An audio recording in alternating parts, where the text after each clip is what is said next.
Good morning and welcome to Private Wealth Voices. I'm your host, James Taylor, Head of Partnerships at Private Markets Group. Today I'm joined by Danil Knyazev, co-founder of Greenlock AG. In today's episode, we're exploring a problem that many wealthy families don't even realize they have. When people think about protecting wealth, they usually focus on investment performance. But what if the bigger threat is not what you're earning? It is what you are quietly losing. Danil is the co-founder of Greenlock AG, a Swiss investigations firm that helps wealthy families uncover hidden capital leakage, unnecessary costs, governance issues, and structural weaknesses that can quietly erode wealth over time. Danil, welcome to Private Wealth Voices. Thanks for inviting. Happy to be here. Before we dive in, could you give our listeners a brief overview of Greenlock, what you do, and who you typically work with? Sure. So we are an investigation firm. We work for private wealth, mostly in the face of family office executives, boards, trustees, and we are helping them to identify where the capital is being leaked or it's quietly disappearing.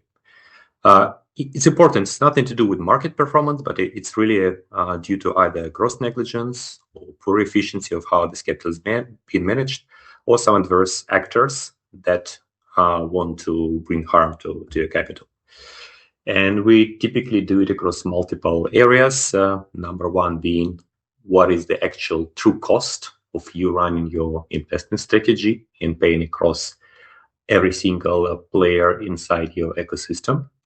Second one is, what is your true performance, right? If you take into account not only the front-end performance that your managers would give you, but also take into account the infrastructure cost, right? The cost of trading, the cost of taxation.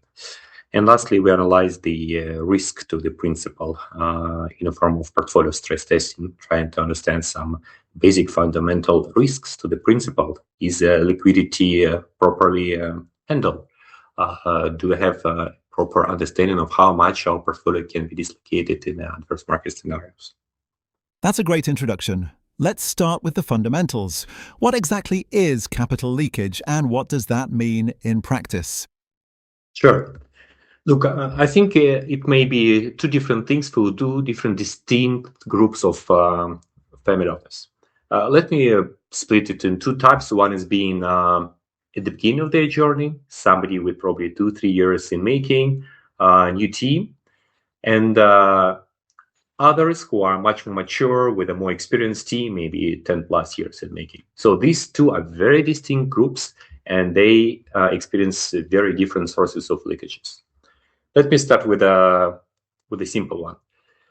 We've been now through probably 100 plus different single family office names, right? And if I talk about the beginner family office, there is undisputedly two key sources of leakages. And this is like a rookie mistake.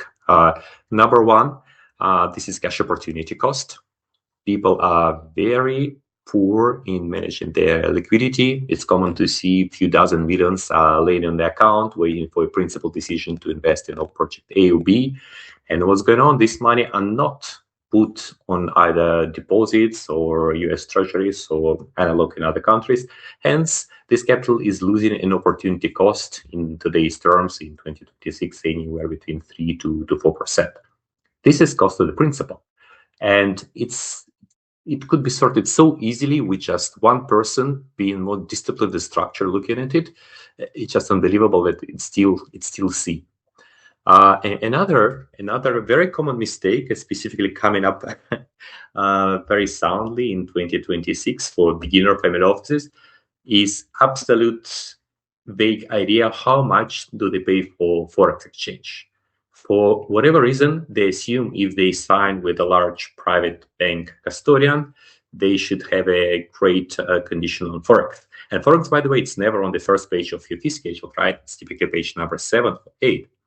And it's common to see these banks would offer you something called step-ladder forex schedule, where you would pay high amounts, 100 basis points, 120 basis points for smaller volumes, say 100K and below, and eventually go gradually higher for larger amounts.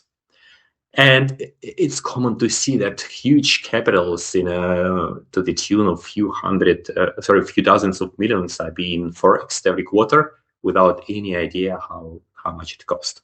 And it could be easily costing 100 basis points. So it's a huge cost to the principal. Luckily for beginners, these mistakes are easily fixed. And there, let me move to another segment, which is more advanced family offices, right? Obviously, these two mistakes are no-brainer for them. It's been fixed in the first early years, and typically there is somebody in the team who specifically look after these two parts. Now they are facing other type of leakages. Probably number one being the very opaque nature of family offices. It's very hard to collect the proper benchmark of how each service could cost, right? What is the proper industry benchmark? Why? Because you cannot just simply meet another family office at the dinner party and ask, hey, what's your cost? It's a relevant question, right? Immediately one should ask you, what service are you asking for? What IUM do you have? So immediately you would need to go at much lower granularity. And we are helping the families to understand that, because with a very detailed view across now many family offices, each of which would have multiple family members branches, we have very clear idea of what is the actually market averages for given cost. And what helps us a lot is that private banks know their game, right? It's typical to see same bank, same IUM client, but the difference in cost could be 2.5 times, just because one family office did care to negotiate and another one did not.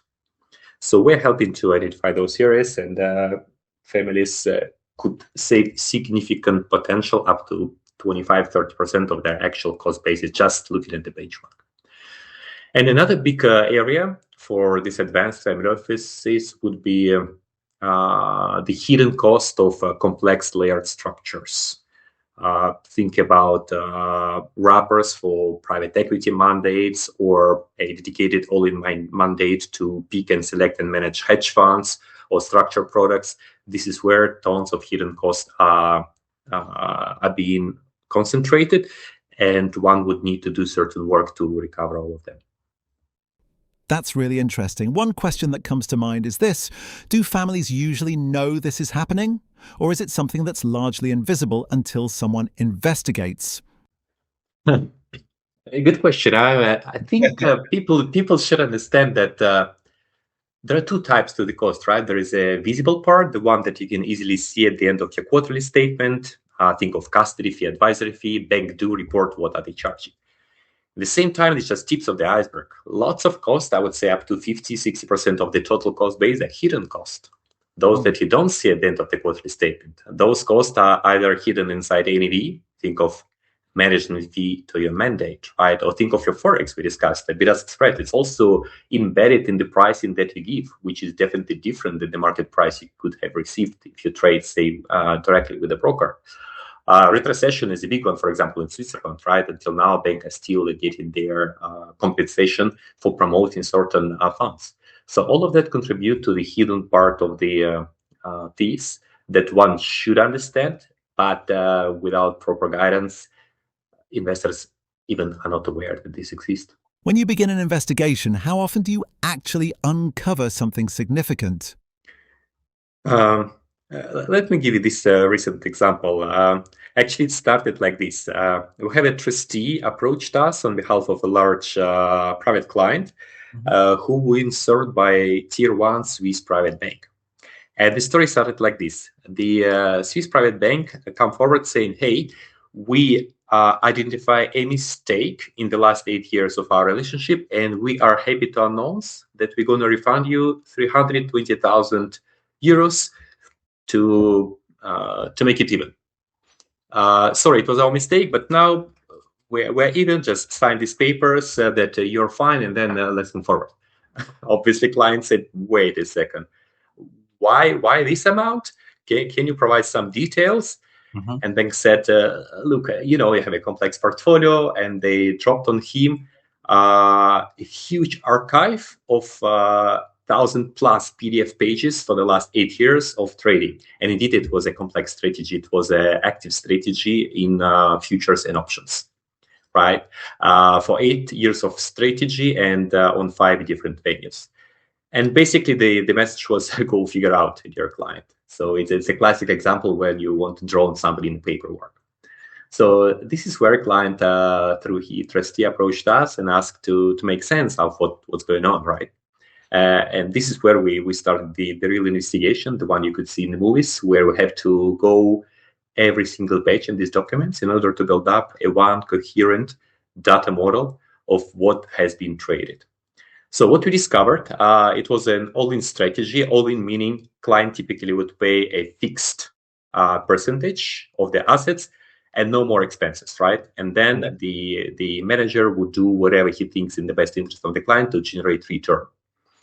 And there was a little asterisk. We could also charge third-party fees during this activity because, look, it's not our money. It's access to trading venue, right? Because options and futures would be traded somewhere. This venue taking money, and we should give it to them, right? But it's not our money. We are covered by all-in.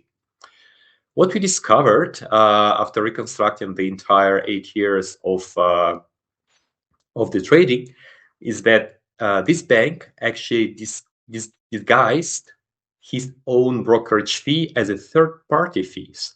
Half of what has been marked as third-party fees was actually channeled back to the bank itself. So in a way, it ran a two parallel structure for the same mandate. One being all-in fees, and another one, it disguised brokerage fees. We were able to assess the total amount that happened to be 70% more than the initial refund, and we were able to recover additional $250,000 to this bank, to this client. And it wouldn't be possible for the client to go through these 1,000 plus different PDF files, reconstruct 8 years of strategy, and find out the actual story. And the finance industry is using this balance of capacity, competencies, right? They're very powerful sales side. They know how and when push certain buttons to extract most of the value from the client. Now I would like us to broaden the discussion. What, in your opinion, are the most common ways you see wealth quietly leaking from private portfolios? And where does that money typically go? Sure. Yeah. I'm going to start with a few red flags, right, that we're checking, and just based on these answers, we understand something is not going well. First, if investors stop reading and understanding the invoices he's been sent to, because over time, the portfolio got more and more complex. He adds more asset classes. He adds more components to infrastructure. So the amount of invoices increased. And at a certain point, he said, okay, I just give up. It's too much information. I trust them. They are a responsible institution. They should be right. Well, never trust anybody in finance. Very bad behavior. Yeah. And the second probably a red flag is that at a certain point, you just stop understanding what is the total cost of you running your investment strategy. Because think about it, if you're a business owner, at no time you will not be able to say how much does it cost you to run the business. At the same time, when investor talk about his investment, he is very much aware how much return he generated, but has very vague idea what did it cost him. Like, what is the total strategy cost, including both the visible part and the hidden part I talked earlier? This is important. Third one is probably you never negotiated your fees.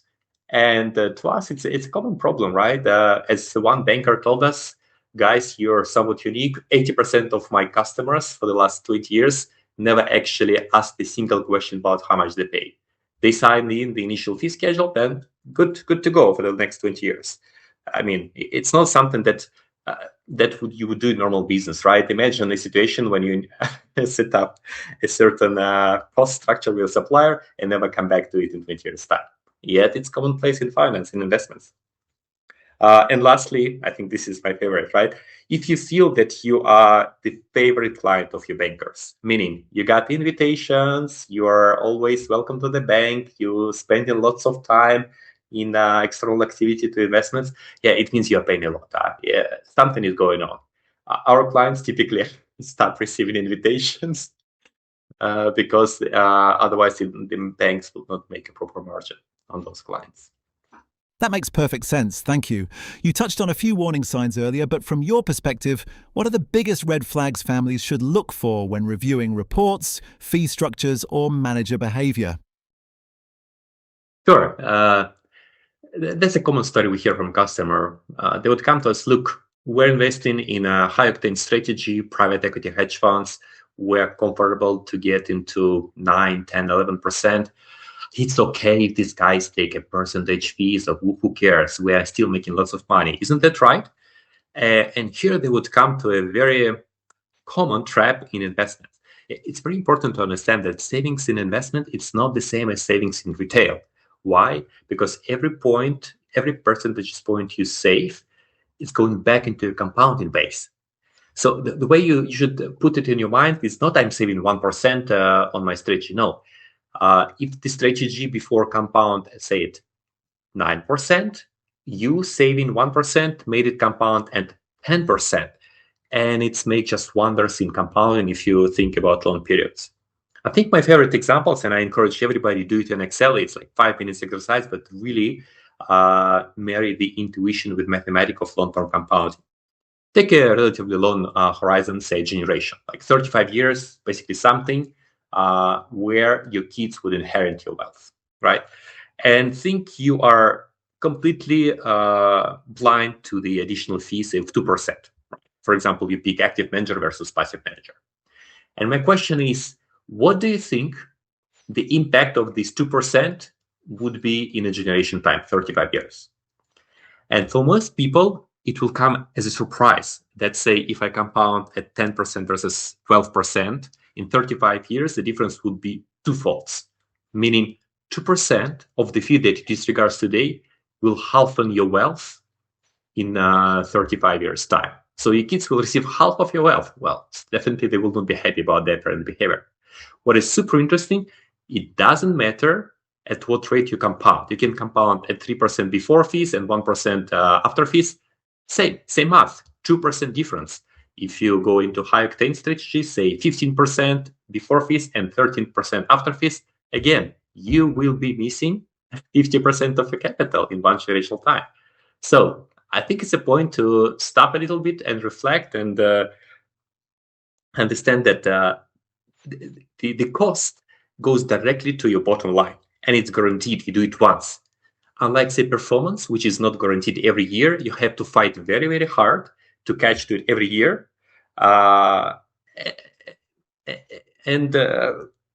Honestly, if you think like in 35 years, you would be rich, you would be inheriting your wealth to your kids, and you will reflect back and think, okay, what was the top 3 decisions that made me as rich?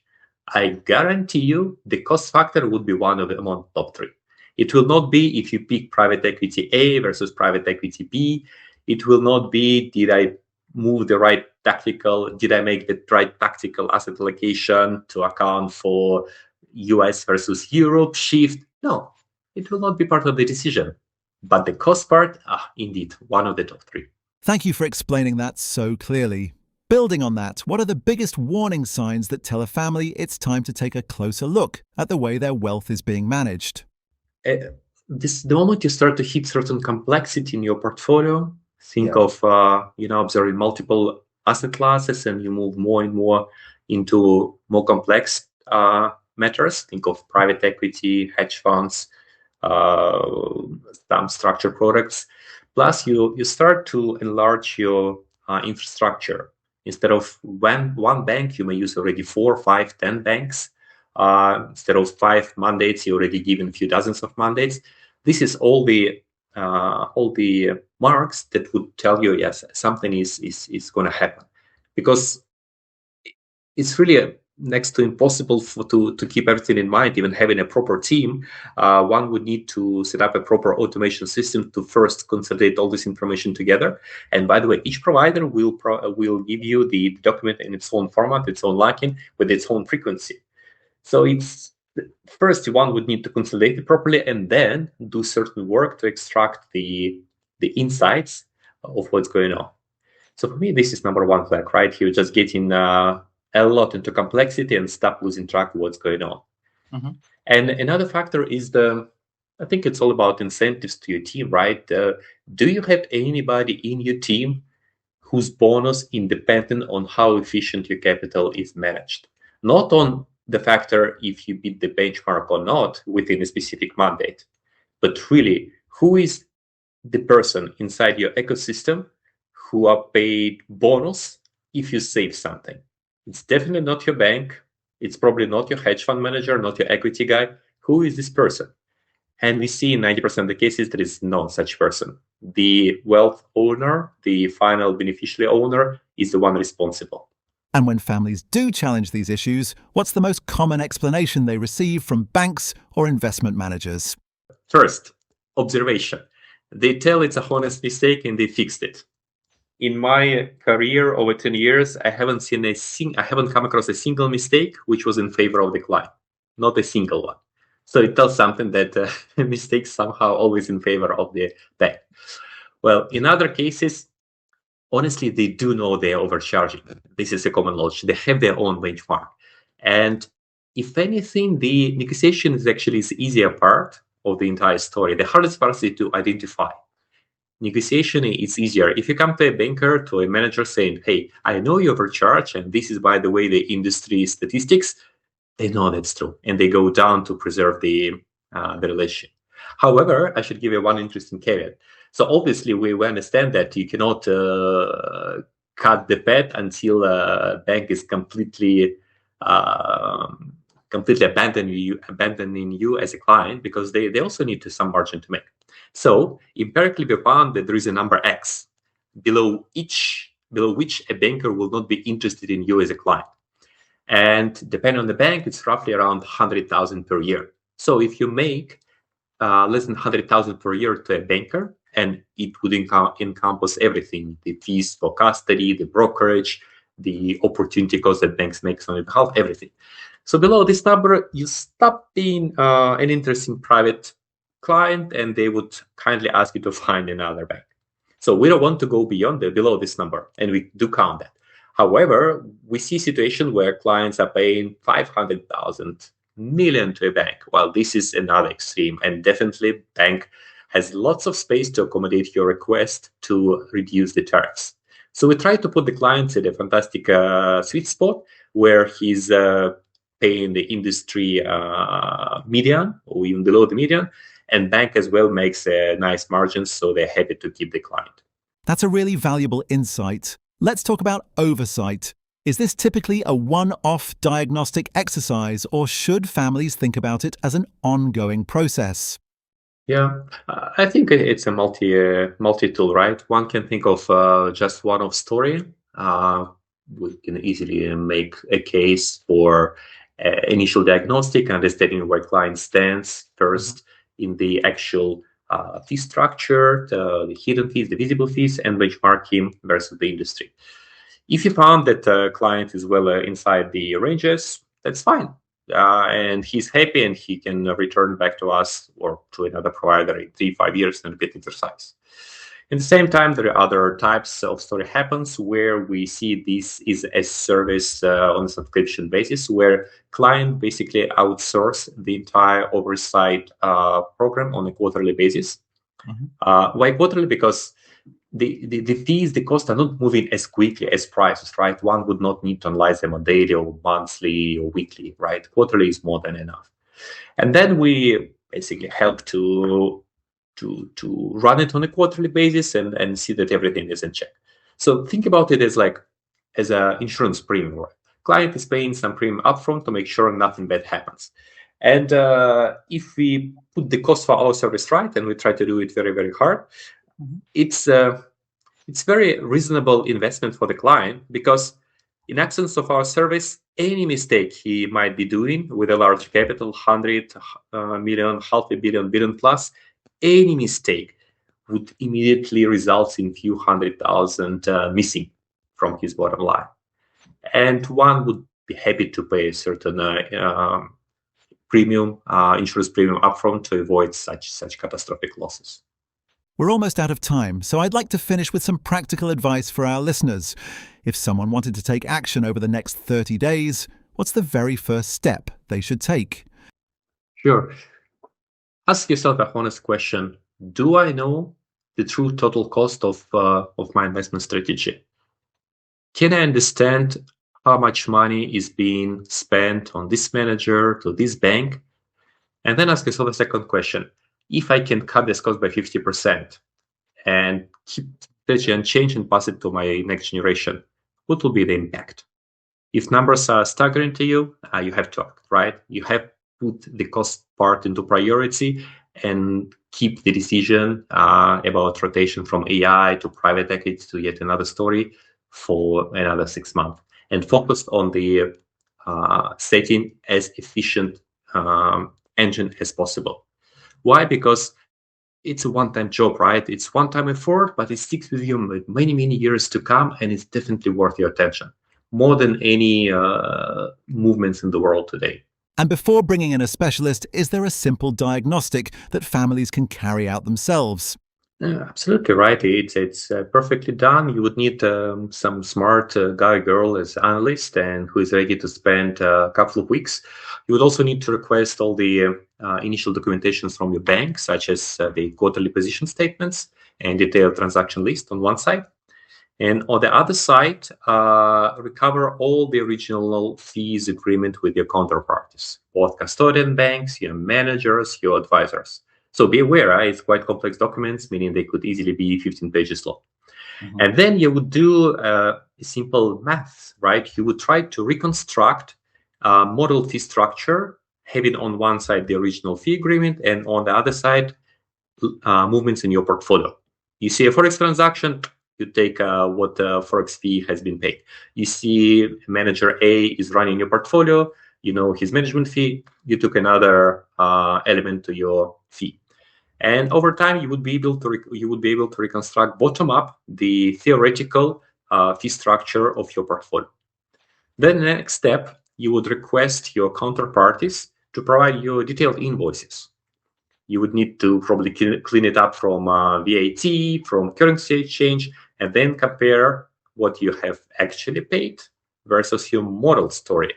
I bet you there will be some discrepancy, and this is where you should go hard and understand why. And if this is the case of bank mistakes, you would go and refine those.